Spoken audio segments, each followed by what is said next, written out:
Now that the United Nations have delivered Europe from the Nazis, two of our three enemies lie among the ruins of their own evil ambitions. We have come far along the road since those early, perilous days that shook the world. I salute the members of the armed forces of the United States for courage and complete devotion to duty throughout the African and European campaigns. I salute the men in uniform ashore, afloat, or aloft in the vast Pacific and in India, China, and Burma. For the fact is that we have been fighting not two wars, but one global war, a global war in which, at the darkest hour, our Axis enemies were striking eastwards and westwards, halfway across the world, and threatened to join forces in the Middle East, thus isolating China and Russia. Had that effort been successful, the combined strength of the Axis coalition could then have been directed at the destruction of the free nations of the world, one by one. We had therefore to consider the possibility that after the conquest of Asia, Africa, and Europe, Germany might engulf the British Isles, and that she might then join with Japan in attacks on our coastal cities and industries. By that time, we would have been fighting alone and virtually surrounded. The outlook was serious, and a grave decision had to be made.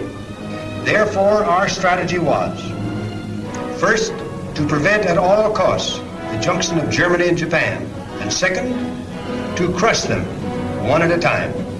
We had to destroy the Nazis first because, until the great industries of our country could perform the modern miracle of building sufficient ships for all-out war, it was necessary to choose the considerably shorter supply routes to European theaters in preference to the longer sea lanes of the Pacific. Furthermore, to have undertaken an early offensive against Japan would have required large naval forces.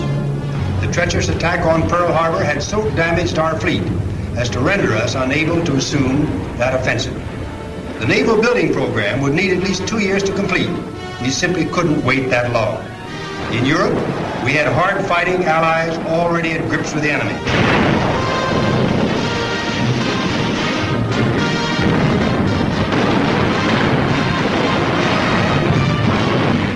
In England, we had bases from which to launch our fast-growing air power. But in the Pacific, we had no air bases near Japan and no strong allies, however brave. But most important of all, America immediately had to commit its major forces to the European theater because at that time, the Axis partners had Russia and Britain on the ropes.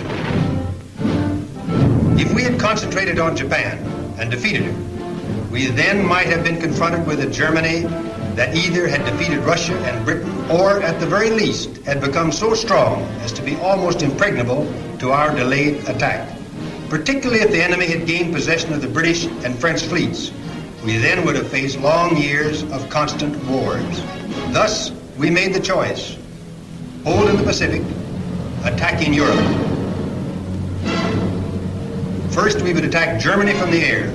Then we would invade Europe and destroy the German armies. True, with our allies, we have won the Battle of Europe.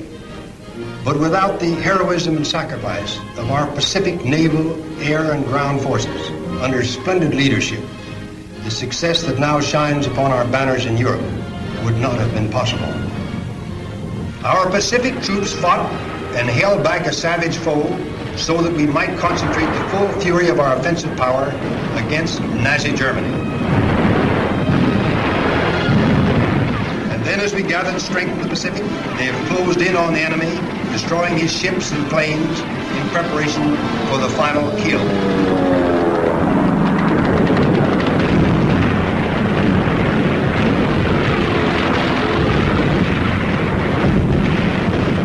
The Battle of Europe.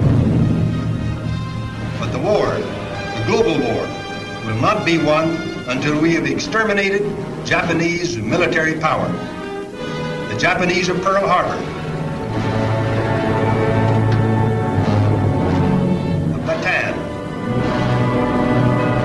Corregidor, and Malaysia. Japan committed to 100 years of war and sacrifice if necessary. We are prepared to lose 10 million lives in our war with America. A Japan committed to world domination or to death.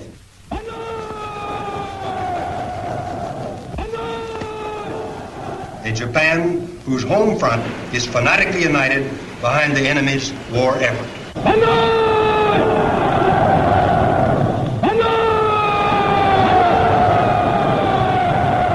Now, together with our allies, we shall concentrate devastating power against this treacherous enemy and rid the world permanently of this menace of barbarism.